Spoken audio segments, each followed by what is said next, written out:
Howdy, I'm Tyler. And I'm Justin. And today, this is Newbies to Movies, and we will be talking about Emma Stone this week. But we have a guest with us, Mason Taylor. So Mason, introduce yourself and just give us like a little rundown of what kind of movies you like or your favorite movie. Thanks for having me.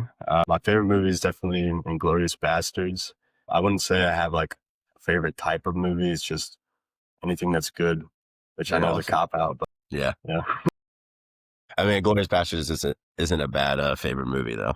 So this week we did Emma Stone, just her different works, but specifically La La Land and Poor Things. But first, we're going to talk about Emma Stone and her pop culture and her different accomplishments. So really, she started her acting career in 2007. So reading up on her and her mom actually moved to Hollywood to like start off her like adventure to try to be an actress. And her first role was in Superbad, which is a crazy great film for her first role. And then throughout that, she goes into Zombieland like 2 years afterwards, and then headlines the first movie by herself, Easy A, and then starts to go in like Crazy Stupid Love. And then I would say The Help and Birdman are the first movies where she's trying to be something different. And then she starts getting nominated. So she gets nominated for Birdman, La La Land, The Favorite, Poor Things. And then this year it's expected with her new movie that we'll talk about a little bit later. So getting into like more of her like pop culture-ness, she's like known as like probably the best live working actress today. Especially because she gets nominated for almost everything she does. Yeah, even her shows. So what do you guys think about like her in pop culture? I think she's a really good actress. So like, I think it's good that she branched out from just doing like comedy movies and playing more minor roles to the kind of movies that she's doing now. Yeah, to piggyback on that, I think she's not only branched out, but also done a lot of different, like very versatile roles. I think of like things like The Help, and then obviously Poor Things are very, very different movies. And I think that's showing how good of an actor she actually is. Yeah, I agree. I think her career is very similar to Robert Pattinson, where she is very choosy with what path she goes on and like what movies she chooses. And I think every movie that she releases now, I've been very interested in to watch. Same with Robert Pattinson. But they both started off in kind of like niche roles where you like kind of typecasted, but then decided to like go out on a branch to try something new. She's also now producing movies as well, which I think is interesting. So she produced Poor Things and then also produced Begonia that's going to be coming out, and then produced some other movies that she wasn't even in. So that's also pretty cool. Yeah, that is neat. Can't she do? So we're going to talk about first La La Land. So that was my movie. Justin's seen it a bunch. Mason, have you ever seen La La Land before? That was my first time seeing it. Yeah, I think it's definitely an interesting movie. I would start off with saying that I'm not a very big musical guy. I can like appreciate it for sure, but like I don't go out of my way. So this was definitely a movie that got me out of my comfort zone, I would say. What do you think? What about you, Mick? I don't mind musicals. Like, I don't actively seek them out, but definitely like the first few times they just started singing like in the middle of having a conversation or something, I was like a little jarred by that. But as the movie progressed, it's what the movie is. So Yeah. and it's built around that. So I didn't have a problem with it at the end. Yeah. So like the opening scene itself just kind of just throws at you. It's like, yep, here it is. Yeah. Just talk about the opening scene itself is like traffic in LA, which is everyone hears is horrible and all that. But it's like, oh, you're living in LA. So it's still great. Like it's so sunny. It's so sunny all the time. It's like the glamour of it. It's like, oh, even though it's traffic's horrible, you're in LA. I think that's what the whole opening scene is about. I thought the opening scene was really cool because it's like all these people with these crazy dreams and like they're here for this exciting, like chasing their dream life, and they're just in traffic. Like this is the reality of their situations. They're just sitting in traffic. I think it was the perfect like tone setting for the whole movie. Just that it was kind of like this fantastical city, even though that things can seem so bad at some points, that there's always like an upside, and that carries on throughout the film. Mm-hmm. I definitely agree. So going in a little bit about La La Land. So the director is Damien Chazelle. This was his second movie. The first one he directed was Whiplash, which is also like widely known as like a great movie. And then La La Land, and then First Man, which is like mixed reviews, Babylon, mixed reviews. And then he has a movie. Yeah, it has no like specific directed movie coming out in the near future that I know about. It's interesting. And then it stars Emma Stone and Ryan Gosling. And then the side characters are very big side characters, in my opinion. I think they add stuff to the movie, but it's like a Ryan Gosling and Emma Stone movie, and everyone else is just I think that's a good decision for them to do that because it is like a love story just about them. yeah, So that's what for it should be sure. focused on. And then also getting to accolades. So it was nominated for 303 nominations, but 125 in that year. But for some of the bigger ones, so Academy Awards, it was nominated for 14 nominations at the Academy Awards that year. That is crazy. Now it didn't win Best Picture, and it's like, do you guys remember that year? What happened that year with the Best Picture? Don't. I So saw they a clip of it announced, recently.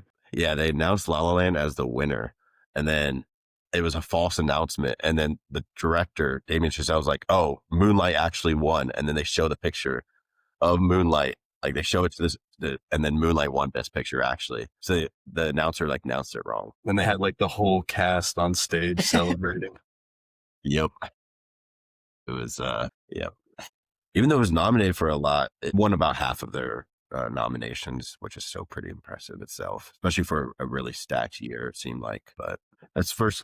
So now let's get into like the actual categories. So starting off with plot, I gave it a 6 out of 10. I think it was a very standard plot in itself, like you could tell where everything is. The director wasn't trying anything crazy with the plot part of this movie for me. Now, the musical parts of the plot, and specifically talking about the end scene, I think that is very like a fantastic like conclusion of a movie. I What do agree. you I, guys think? I was wondering where you were going with saying there was like just a basic plot, because to me, the ending kind of sewed together the whole movie perfectly. And they could have gone with like the stereotypical Disney happy ending, but it went in a complete different direction, which to me, after a rewatch, made the rest of the story that much better. Dude, it got me. The ending got me. I was tricked. I thought it was like, oh, they're actually just going to be happily ever after. I think if I didn't hear before that it was not a happy ending, I would have been more surprised, but I came into it knowing that it was not a happy ending. So I was like already expecting it. The ending's really great. My like one problem is I hate when movies do like a 5 years later thing. Yeah. I feel like it's very cheap, and, it's like very like, what? It's like, oh, you're just expected to know like, oh, now she's like the biggest actress Yeah. in the world. And it's like, Yeah. okay. I get Well, I mean, at that. the same time, they're trying to focus on like their relationship and not so Yeah. much what they're doing outside of it. No, but my problem with that too is like, where's the story in that? Like, obviously there was a story to be told about her rise and, him finally getting his jazz bar and everything, like, but they just like passed over all of it. I know you can't do a 6-hour movie, but Yeah. It just feels a little bit cheap of like a part of a story. Cause then you're just like supposed to fill in the gaps yourself. Like, but that's like my biggest hit on it. Some other parts where I like a little miss out is like how he changes like his entire career. Maybe this is more a hit on like the characters themselves as people, but like he's like, oh, I don't make enough money. So I'm going to do something or give up my dream to make enough money to make you happy, pretty much. And she recognizes it, but then like also judges him for it. I don't know if that's more like a character flaw / like just, yeah. no, I understand what you're saying, but I think what he was also trying to do is kind of evolve his dream into like modern day. Like, everybody, it was like a common theme in the movie that everybody's talking about how jazz is dead and nobody listens to it anymore. And I think he was trying to kind of evolve with the times with his dream, but he just realized how much he really hated it. Yeah. I think he thought he was evolving, but I honestly think he just, cause like there's like the scene where he overhears the phone call with her mom and he's like, I think I'm poor, which he is because there's not enough money in jazz. But then she like kind of berates him for it. And like the scene, like, oh, you give up on something you love, and like Loki doesn't find him as attractive anymore because of it. I mean, I think it makes sense because like I feel like their relationship is like based on how much they support each other and their like dreams that they're chasing, even though they're kind of pipe dreams. So Mhm. like for her to see him give up on that was like, what are we even doing? This is what we're Mhm. all about. Yeah. A lot of miscommunication, I think, because I think if he told her why he did it, it was a little too late by the time he did. But then it's not a movie. Yeah. Yeah. Yeah, I have a lot of problems with like just her as a character, not her acting or anything, just like Mia as a person. I'm not the biggest fan of her choices, but it's all right. Now getting into characters. I think resonate with like Mia and Ryan Gosling in a way of where like going after a dream that a lot of people like just don't really see or see the end goal of, and then just being like really hard fought for it. What do you guys think about like them as characters? I think they both accurately display, it's kind of two different sides of the spectrum, right? One's chasing at being a business owner, and one's chasing being like a big famous actor. But I think they both accurately display like the sacrifices that they have to make to reach those goals. And obviously like they pay the ultimate sacrifice, which is love in the end of the story, to both get their goals. Okay. So yeah, they're both chasing dreams in this movie, and Ryan Gosling himself. So something about their relationship though, and I time stamped it. They didn't actually become a couple until like 50 minutes, 55 minutes into the movie. So like, and for like 30 minutes of the movie, they were kind of at odds slash like he was at odds with her more. So she like kind of fell in love with him while he was playing the piano, and then really bad timing because he got fired. Kind of a I laughed out loud during that Dude, scene. it's so perfect that J.K. Simmons fired him too. Yeah. I was like, oh, that's funny. Like a big actor that you just like put in the scene just to fire him. Yeah. I think what you're going about is that it took them a while to kind of start really connecting. But I think them as characters, they were both trying to deny the feeling because they knew that they had to go for their dreams and they didn't want any other obstacles in the way of that dream. Hearing some podcasts about LA itself and the dating scene, a lot of people resonate with how La La Land is portrayed because a lot of people have such big dreams to where they don't want to date because they just know something like this could happen. To where if you do achieve your dreams, you have to like cut it off at some point with someone because, yeah, you don't want to like, you don't want them holding on to you when you can't like, when you have no dependence or like anything. So with that being said, I gave it the characters 7 out of 10 with the biggest hit just on like, I think my opinion of Mia as like a character. But then again, she's like a person. So like she has flaws in herself. I think another problem I think I have with her is at the end of the movie, like they look at them scenes, right? And this is probably I have with a lot of movies is when I think it's just his dream sequence, but like she's also looking at him a certain way while she has a kid at home, been married for like now 3 years. And it's like, all right, you have a family. Like, why are you dreaming about another guy? I have a problem with like a lot of movies that do that. It's like specifically Titanic. I think that's a big flaw of that movie. Shout out to that movie. But dreaming about a man in her 20s. Well, she has like family. I don't think she's necessarily dreaming about him. I think she's just remembering back to a time where they supported each other so much and now kind of just almost paralyzed because they both did finally make it. Like obviously she had no idea where he was or what he was doing, but she finally realized like he was able to make it too because we both left each other, Yeah. But with that being said, I feel like you owe him like a conversation at least. Yeah, I agree. Instead of just leaving. I feel like when they're like looking at each other at the end, it's like an acknowledgement that they both couldn't have got to where they are without each other. Even though like they just saw what they gave up to make it happen. Yeah, which some people would say is not worth whatever they got from it. But That's absolutely fair. At least for him, I think it's more so for him again, because like she's like married, has like a family too, along with her great career, while like he still seems just as lonely as he was at the beginning. He's lonely, but Jazz was his first love too. Don't forget that. Yeah, it's his first love, but you could see in his eyes that he kind of just regrets not moving because realistically, Paris is like also a big jazz city itself. Like jazz is very still alive there. Yeah. So still makes no sense to why he wouldn't make that effort, but he probably regrets it. Now, getting to cinematography, I gave this 9 out of 10. I think this is like the standout of the film for me. It's one, how clear it looks, but also the way they use colors, which is pretty like known that they use colors in a very certain manner, like colors for each other. And then when they're in a relationship, it's mixed. And then at the end, it's separate again. Yeah, I think the use of colors was to really make everything kind of feel like a dream. Obviously, they were chasing it. And the closer they got, the more colorful and vibrant everything started to get. I saw something that was like saying that it used like red and blue to like represent Sebastian and Mia separately. And then like they come together and make purple. And then also like red represents their dreams and blue represents like regular life. quote unquote. And like the whole movie's kind of this balance between regular life and dreams. And that's why there's so much of this. And I don't know. I feel like that's why like red and blue stand out so much in every scene in these movies. Hmm. I agree. Yeah.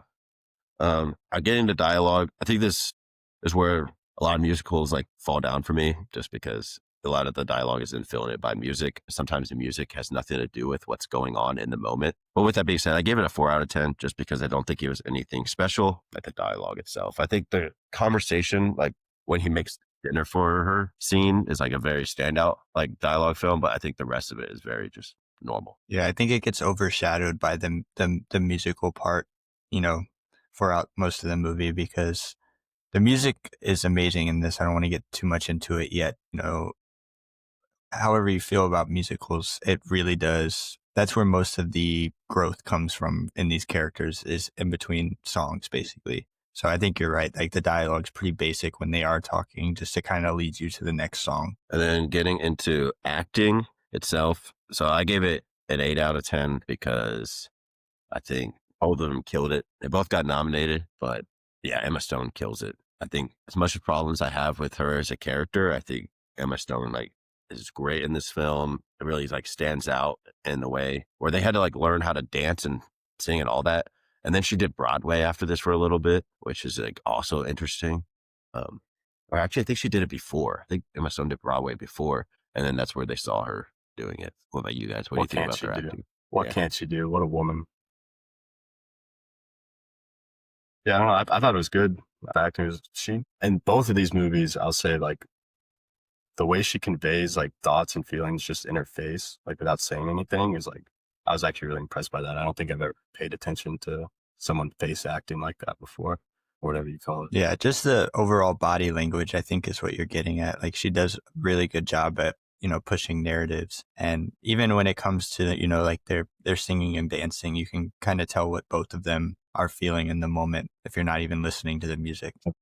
Also, see, like talking about Emma Stone for this week is seeing some of her earlier films like Zombieland and Easy A, and seeing how she's progressed as an actress to like now La La Land.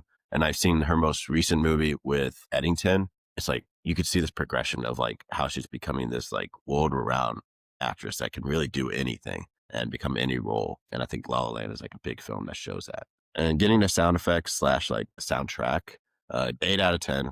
Great soundtrack. I think on purpose, these people were like Ryan Gosling and Emma Stone are not like actual singers. The director said he did this on purpose. He didn't want to portray off of like professional singers, but rather like a more like rough act at it. Yeah, What do the you guys think? soundtrack's just a 10. So you're just going to have to accept that. It's the Gotta best get those movie numbers up. soundtrack that I've ever seen. It perfectly carries the story. Like I was saying, you almost can have no dialogue and just have it be a musical, and that story carries so far. Yeah, I'm adjusting. The music's so good.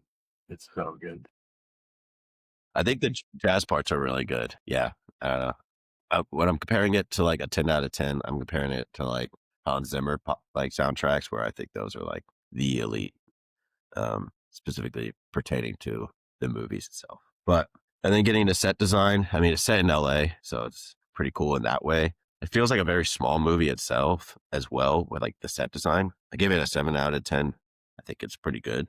I don't think it's like outstandingly great, but I think it's pretty good. Yeah, I agree. Like you said, it was a pretty small set, but I like how I think back to like the planetarium scene where they use like a kind of small room like that, and they can turn it into this like, fantastical, otherworldly feeling with some of the coolest sets to me. Yeah, I like how they use the set to convey like some story points, like when they're zoomed in on like the moldy corner of his room while they're talking about how poor he is, and like, that conveys a lot of emotion with like what's going on inside of Sebastian's character. But he's not even in the scene. I don't know if that's like cinematography or set. I thought it was cool how they used the backgrounds. It could definitely be counted as both, just using it in a certain aspect. Now, getting into directing, I gave it a 6 out of 10. I think Chazelle himself, as a director, has a lot of problems, and I think he's carried by the actors in this movie and the soundtrack, to which, yes, he managed it, but also it's pretty known that the producers really carried the music in this movie as well. And he had like I read into it, he didn't have as much of a big impact as I thought he did into that. Or like some of the specific problems you had with how he directed it. I think it's more so into the editing part, but I think that again, he's known as like also a director that is very like hands on to editing. So he doesn't like let editing get down to like the edit designers. So to pinpoint like specific stuff in the movie that I have with, again, it's like the dialogue. He wrote it. So, and then he just has missing points to where, and I'm like, I'd rather take that out and like the directing part as well, like just for him specifically. I had the same problem with like some of Whiplash. So yeah, but and then some of his newer movies like Babylon and First Man, I think that shows a lot of his weaknesses. Some people are like Damien Chazelle like stands where they're like, I've heard some podcasts where they're like, he's the best director right now. And it's like, that's not even close to true, but all right. Now getting into editing, it's combined with the directing, 6 out of 10 for me. So what do you guys think? Yeah, I liked the editing, like I was talking about, like with the planetarium scene. Like I thought the editing was really good, trying to merge the real life set pieces with like the kind of dream world reality. I thought that was pretty good most of the time. I thought it all looked really good, and none of it seemed too cheesy. Some of it was specifically meant to look cheesy, like the first dance they had when they were walking to the car on the park bench, that's kind of supposed to look like this fantastical dream world, but I enjoyed all of it. Yeah. And then getting into theme, I gave it an 8 out of 10. It's a pretty cool theme of like chasing your dreams, but you have to give something up pretty much to chase your dreams / let each other go. Because both pursuing such wild dreams, it probably wouldn't have worked out in the long term, no matter what. One of them would have had to give up something, and neither of them wanted to give up something for the other. Yeah, I like the theme. I think they handled it really well. And then just that balance between like a normal life and then chasing this like very specific dream that's most people are going to see as not achievable or not worth what you give up. Yeah, I think Yeah. it was cool just diving into the compromises of relationships. They both had a relationship with their dream as well as each other. And, it came down to the point where they knew that they had to go in different directions for their relationships with their dreams. Because for him, the the easiest like example would be he have to give up his dream of like starting a club in LA. He could have came back to it for all we know, but it's to do that to move to Paris with her while she's like pursuing this big one to become like a great actress. Could have done it while still playing jazz in Paris, but he decided not to. That wasn't worth his bigger dream. It is what it is. We will try something new this week with our favorite characters. Starting off with for myself, even though I talked about how much I don't like her, like overall her decision making, I think she's still my favorite character for at least me not liking her as a person. She's still my favorite character, which being Mia.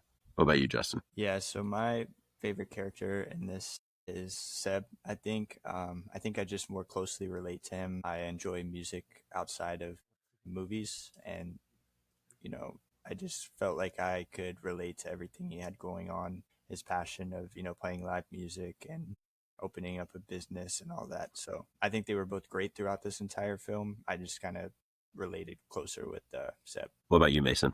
I mean, out of the like two characters to choose from, I'd probably go with Mia. I mean, like it's really close. I think they're both interesting characters, but got to give the lead to Emma Stone. Yeah. And then another thing is like what the ending meant to you. A lot of movies, like ending means something different to a lot of people. For me, what I think it meant was like you could dream about like what could have been, but like they ended up getting what they wanted. So at the end of the day, what I got out of that was to achieve your goals. Sometimes you have to give up another goal in your life. I agree. What do you guys think? It was just kind of showing love sacrifice. And they can't have all the love in the world. They had to choose to love their dreams or each other. And yeah, they ended up choosing their dreams. Yeah, I think it was like a big part of them, like the moment they share at the end with like the purple of their blue and red coming together is like showing that like even though they separated, like they couldn't have got where they are without what they have. But also I feel like their whole relationship was based on supporting each other's dreams that would have separated them. So it's like it served its purpose in their own lives, sort of thing. Sometimes it's just not going to work. Yep. Another new category that we want to do is a category, just different choices, favorite scene, with mine being the end sequence, like the end montage of what their life could have been. I think it's just beautiful and like it encapsulates the movie all together, unlike a lot of movies that I've ever seen. What Yeah, about I you, think Justin? my favorite scene was the park bench scene. I thought that was really well shot and it was kind of cool. I think it was like a clear nod to like a actual play, like a Broadway play or something like that. It was all filmed from one side, not the camera moving around. I think that was like the scene to kind of bring people in that are typically, watching plays in theaters and that kind of stuff. I see that scene everywhere now. People talking about it all the time. I What about you, hadn't thought Mason? about that scene like that. That's definitely a good scene, but I think my favorite's still got to be the ending.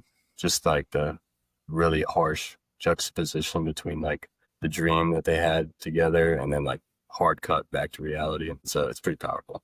Yeah, for sure. Now, with the all overall rating that I gave it a 70 or a 7 out of 10. I think it's a very good movie in itself, but rewatching wise, I probably would not rewatch this for like another couple of years personally. But that's just, again, musical is probably like my least favorite genre, but it's getting me out of my comfort zone and I still liked it. What about you, Justin, you giving it a Mason? 10?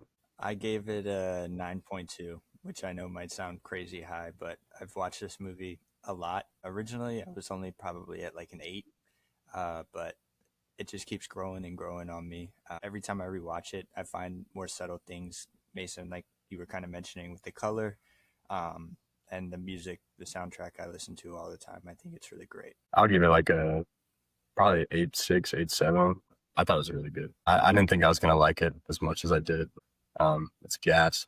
There's a lot of things going on like under the surface in this movie. Awesome. So now getting into Poor Things, which is directed by Yorgos Lanthimos. He's kind of a known director that he just does like really odd movies. And I would say this is definitely up there with one of his more odd movies within itself. I mean, he also works with Emma Stone on a lot of her projects. Some of the what it was nominated for or the accolades. So I know it was nominated for Best Picture by the Academy, as well as Best Director, Best Actress, Best Supporting Actor, Adapted Screenplay, Original Score, Production Design, Cinematography, Makeup, Costume Design, Editing. And then Emma Stone won Best Actress as well for Poor Things, as well as La La Land. As she should. As she should. Yeah. Yeah, Justin, you want to so talk about the plot? yeah, Tyler picked this movie for me, kind of getting into the plot. Bella Baxter was like a woman brought back to life by Dr. God, which she calls in the whole film, or Goodwin Baxter. He replaced the brain of her child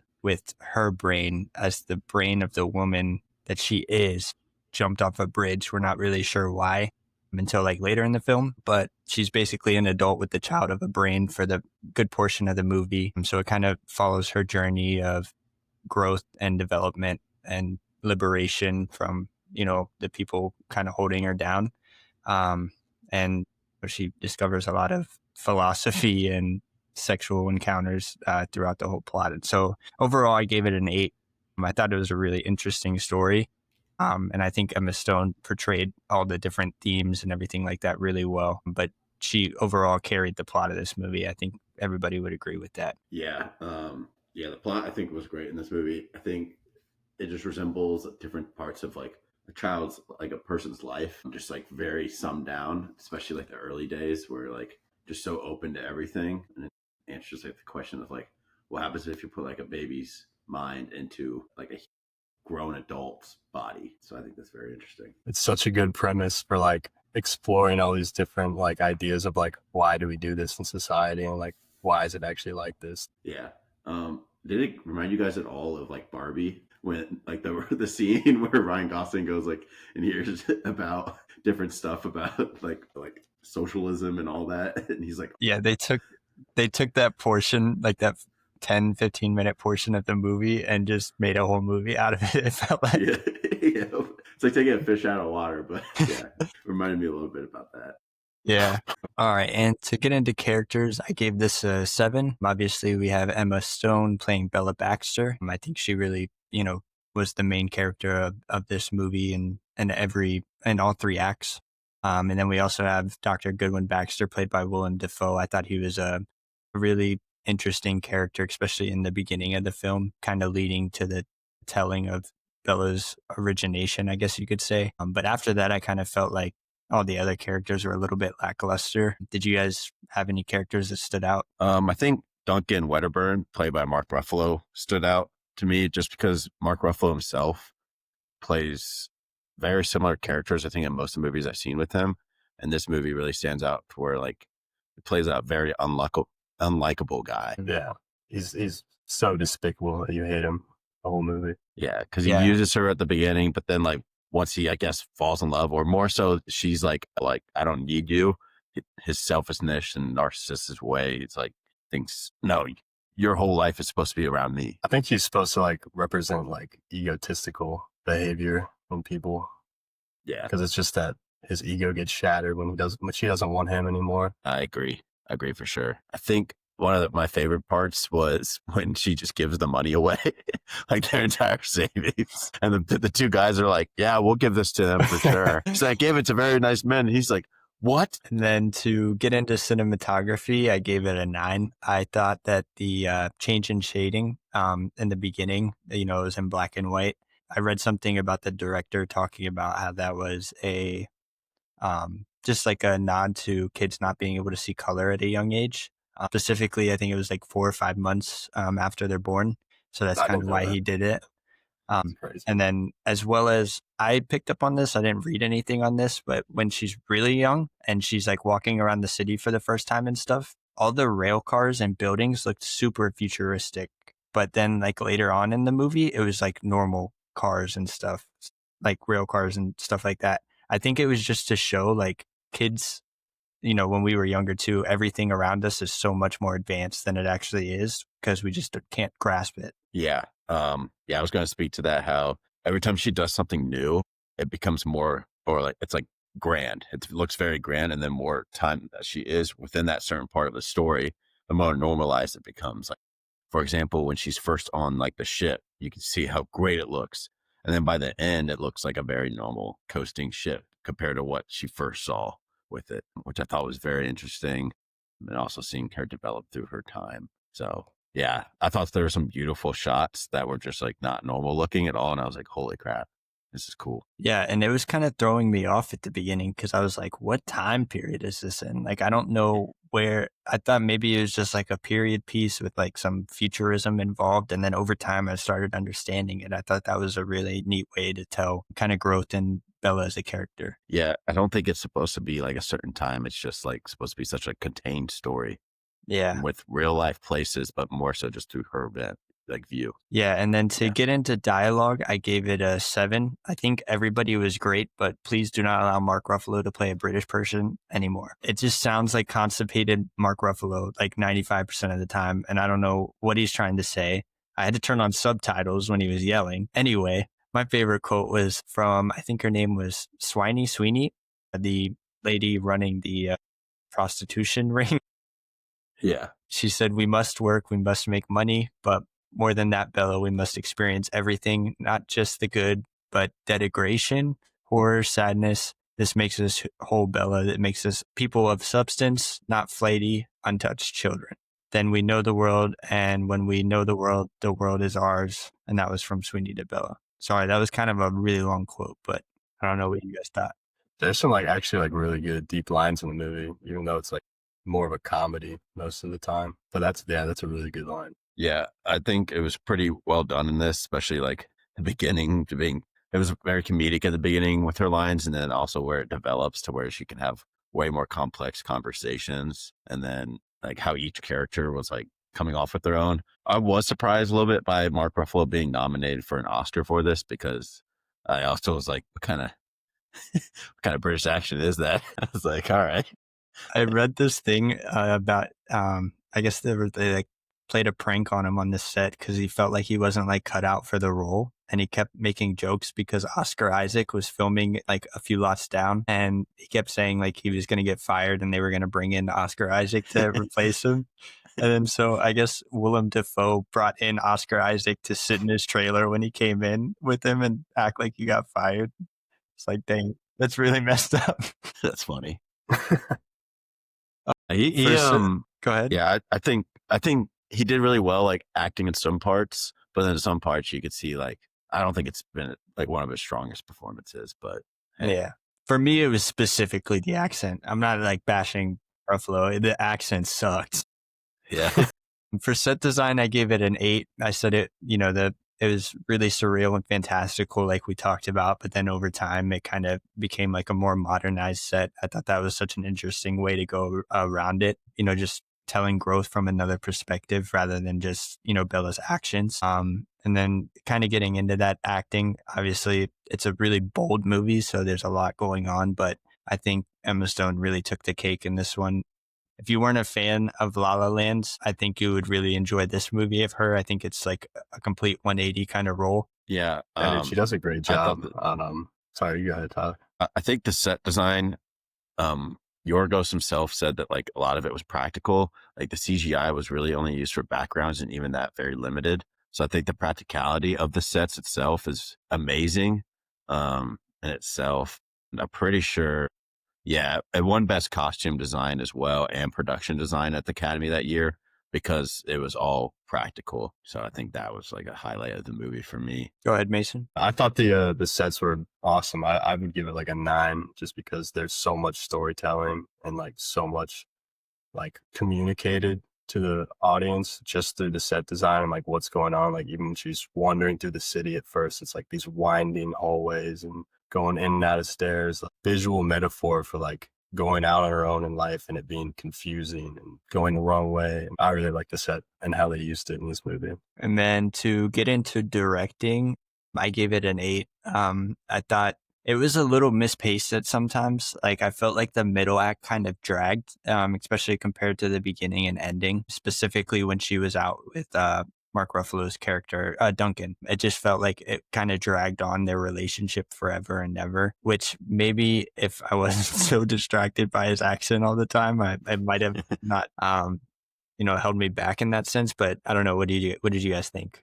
Yeah, for the directing, I thought Yorgos did a really good job.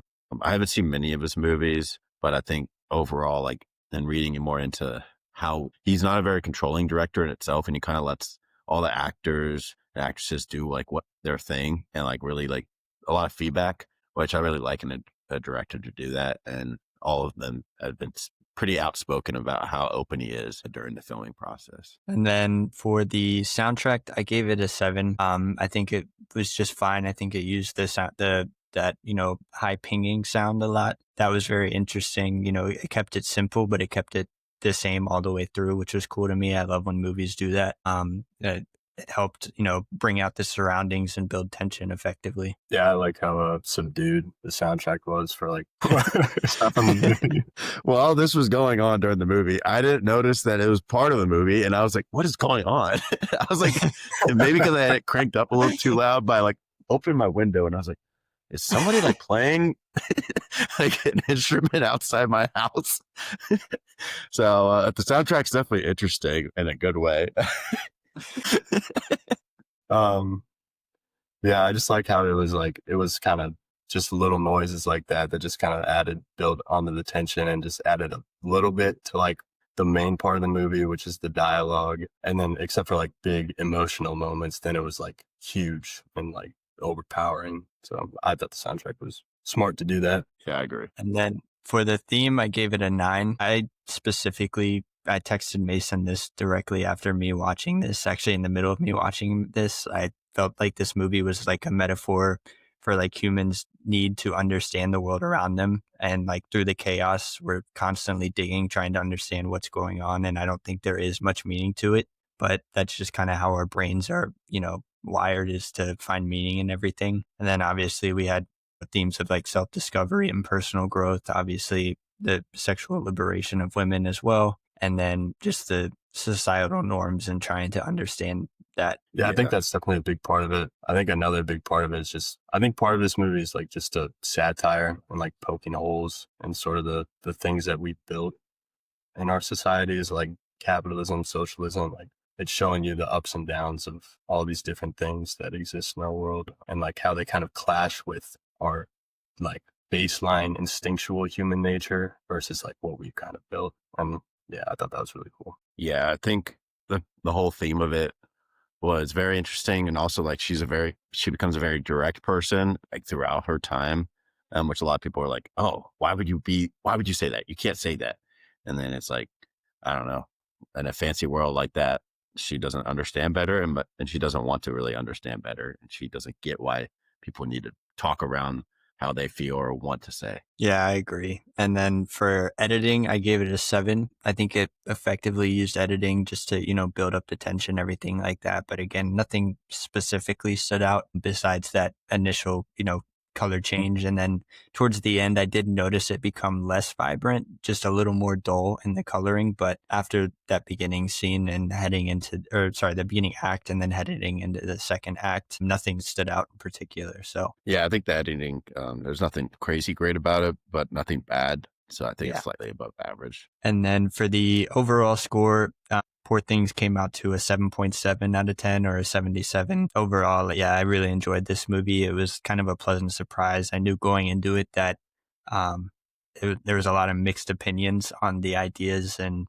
themes in the movie, but I really enjoyed it. I think it made me step out of my comfort zone and kind of think outside the box a little bit. Yeah, for me, I gave it a 7.8 out of 10 or 78. I also really enjoyed it coming into this. The reason why a while back I started like the first 10 to 20 minutes and I was like, I don't think this movie's for me.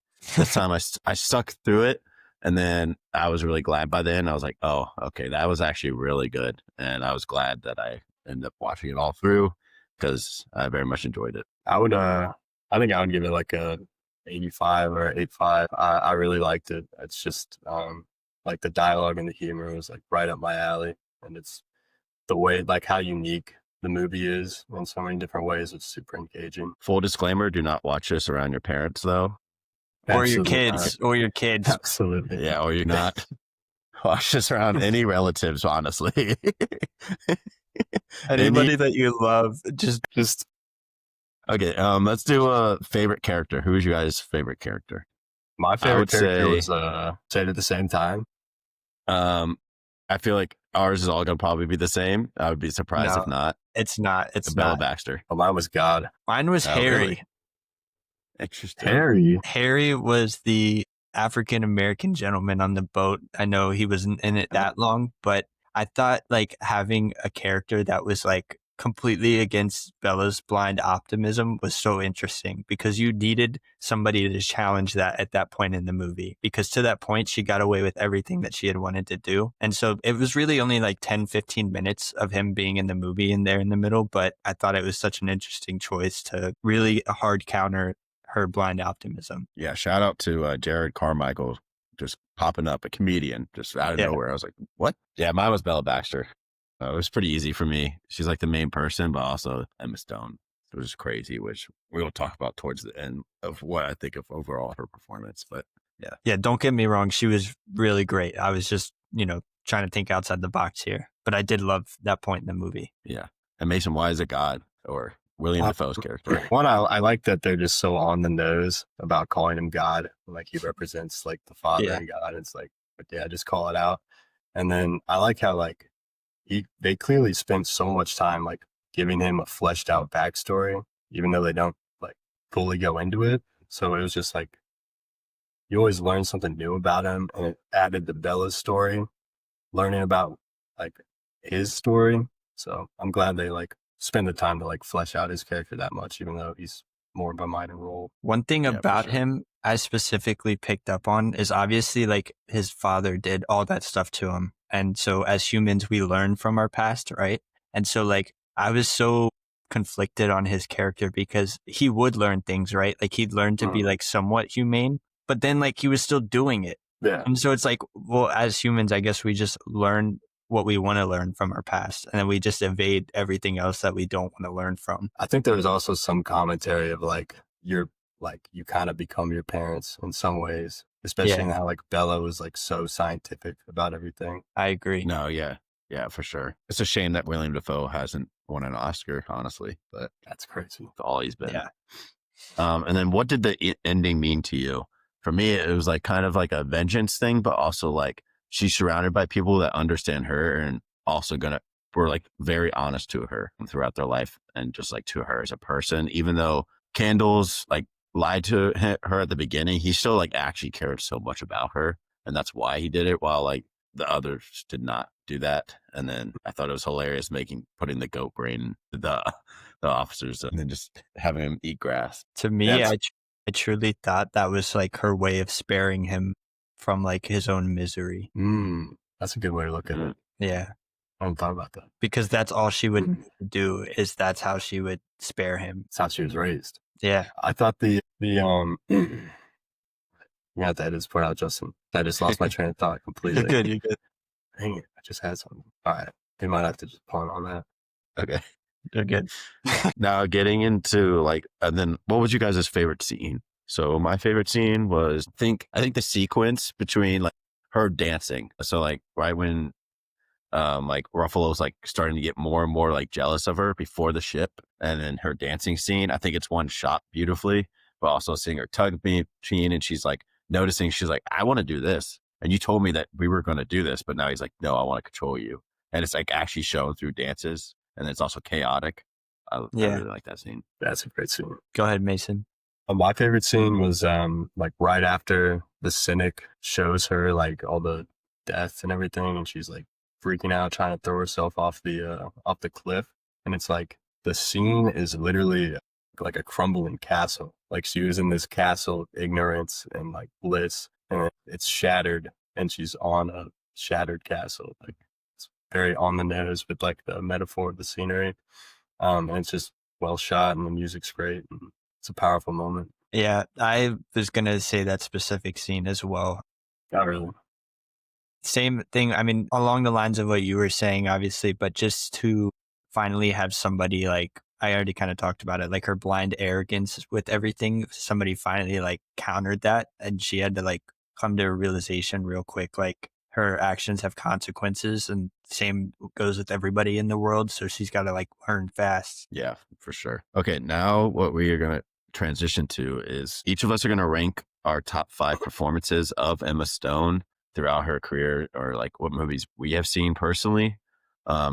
Now, how this is going to go is I will say my number 5, and then Justin will say his number 5, Mason will say his number 5, and then we'll just keep going in that order all the way down. Yeah, I think this will be something interesting to do, because originally we were going to be like, oh, let's just rank her. Let's do like a combination ranking. But I was like, I think it'd be interesting to get each of our views, because we've all seen a little bit different movies by her itself. But yeah. Yeah, Tyler, if you want to start us off. Yeah.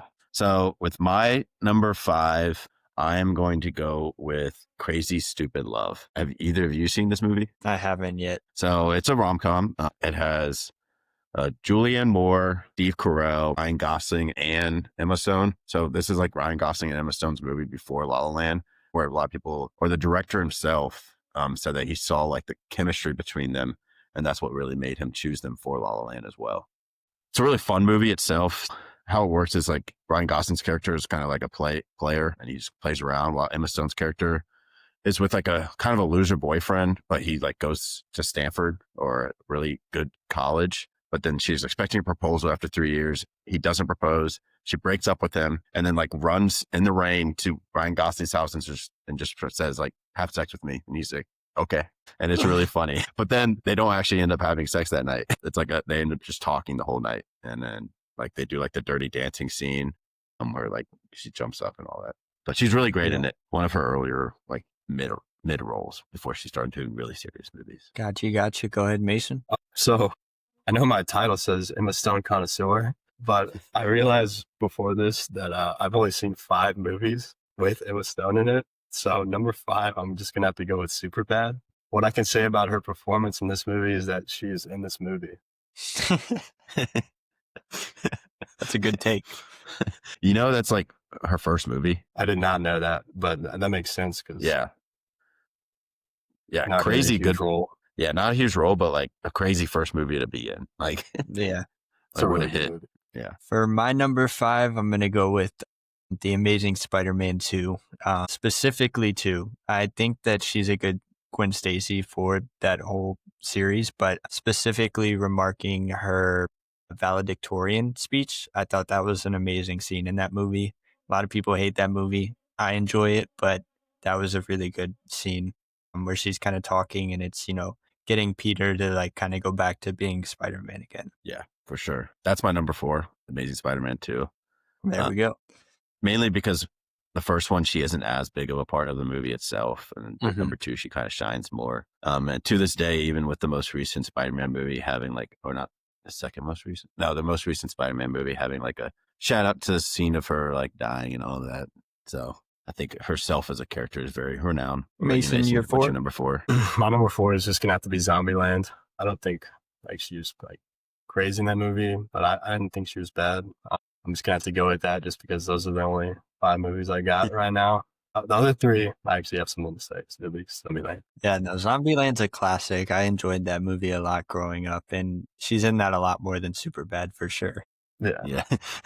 That's the only reason why it's above it. For my number 4, I'm going The Help. I'm sure Tyler has this one on his as well. I really enjoyed that movie. I think it tells such a great story. I wouldn't say she is a main character in that, but I think she can kind of get overshadowed in that movie. I think that was one that was earlier on for her as well. But yeah, just a great movie overall. Yeah. I do not have The Help. I have seen it. It's at number 6 for me, mainly just because I think herself, she just gets so overshadowed in that movie. Yeah. I wouldn't say acted. It's just the other actresses do so great. For my number 3, it's her first breakout movie, which is Easy A. I think she's awesome in it. She's so entertaining in itself, and you could really just see a lot of a premise of what she is, what she becomes. Some story about her on the actual set itself was the director himself. I don't actually know who the director is, but let her have a lot of her own dialogue decisions. So all those note cards within the movie, she decided that was her going to be her thing. So she chose that part of the movie, not the director. And then she chose a lot of those funny dialogue lines was made up by herself, not by someone else, which I think is also really cool. What about you, Mason? My number 3 is going to be Birdman. I think that's a great movie. Another very unique movie, kind of similar to Poor Things. Just the way the story's told. I'm guessing that this was her first serious role, as far as not being comedic or superhero. Yeah. Because just around the time it was released, but I think she does a great job giving emotional depth to the character and just the tension between her and her dad with his fight with fame and how that's affected her life. I thought she portrayed really well. Yeah, I sadly haven't seen this movie. I wish I want to in the future, but I have not, but I've heard really good things about her performance. Yeah, I need to watch it too. It's Michael Keaton, right? Yep. Yeah, okay. For my number 3, did Kinds of Kindness. I watched this film this week. It was a very interesting film, and it was also the same director as Poor Things. It was kind of split up into 3 separate stories throughout the film. It's the same 7 or 8 actors. Obviously, Emma Stone's in it as well, but they kind of play different characters in each of the 3 stories throughout the movie. Jesse Plemons also kind of takes the main character spot in 2 of them, but Emma Stone plays the main character in the last one. They're all very much involved. Obviously, it's Emma Stone at this point in her career. She's not going to be a side character, but they're very interesting plot lines. Kind of reminds me of Black Mirror-esque. I don't know if you guys have watched that. They're kind of dark and twisted, but I definitely recommend it. Yeah, I also haven't seen Kinds of Kindness, but I would guess that would probably be up there for me as well. My number 2 will be, I think both of our last number 2s are going to be the movies this week. My number 2 is La La Land, though, for her. She won Best Actress for both of them. So it's picking between 2 great performances. Yeah. Within itself. I think she's great in this. I mean, I think she's the best performance in the movie itself over Ryan Gosling as well. You could just see where at this point of her career, she's about to trajectory to become the best. Yeah, I agree. My number 2 is also La La Land. I think she kills in that movie. And I almost would put it over my number 1 just because of how much range she has in this movie and emotion. But yeah, just great performance. Yeah. And we already talked about it a bunch. I did Poor Things at my 2. I'm sure you guys already know what my 1 is. I could guess. Yeah, I could guess what your number 1 is.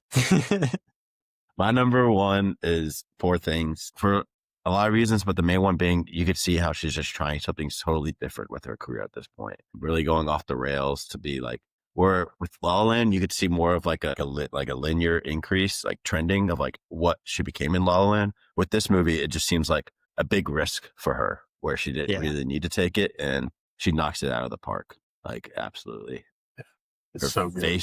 facial, like motions, like while acting, and the whole thing is just awesome. Like you can see in the beginning, just from her face acting, that there's nothing going on in her brain. It's so good. Yeah, I think she was like primed up to be like Hollywood's next golden girl. And then like, you know, she did Poor Things. I want you guys to watch Kinds of Kindness for the same reason as well. It's like very dark and twisted. And I think she's kind of telling Hollywood, like, nah, I'm good. I'm going to do my own thing. oh yeah, I agree. And then also I saw Eddington within the last week, where she's a slight character, so she's like the sheriff's wife in that movie, but like the character she plays is also a very odd character, not like Mhm. a golden girl or anything like that. So I think, yeah, at this point she's just choosing ever since Poor Thing, it seems like she's going to choose very different types of roles to really just challenge herself, which I think is awesome. I wish more Yeah. actors and actresses would do that. Yeah, I But agree. yeah. It would be really cool to see, you know, a lot of these big actors kind of branch out into different things and just test the waters a little bit. You know,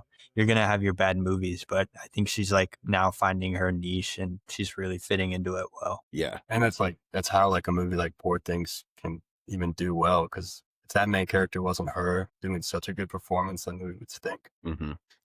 I don't know many actresses that could do what she did in that movie, if any, honestly. Now she's going to be in Begonia, which comes out at the end of October on Halloween, actually. Which I'm really excited for that movie. One, because I think it's going to be a Best Picture like contender. It's another Yorgos movie, so like she's working with that, and then also Jesse Plemons. So they're working again, all three of them. Really good reviews coming out of like the film festivals within the last 2 weeks. So TIFF and Venice both said like Begonia is like very good. They would be surprised if herself and Jesse Plemons were nominated for something. So yeah, Sweet. awesome. Well, thank you for listening. Thanks, Mason, for coming on and Thanks for having joining me, us guys. this week. Yeah. Yeah. Next week we are going to get into Stephen King adaptations. So look out for what movies we end up choosing for that. All right. Thanks, guys.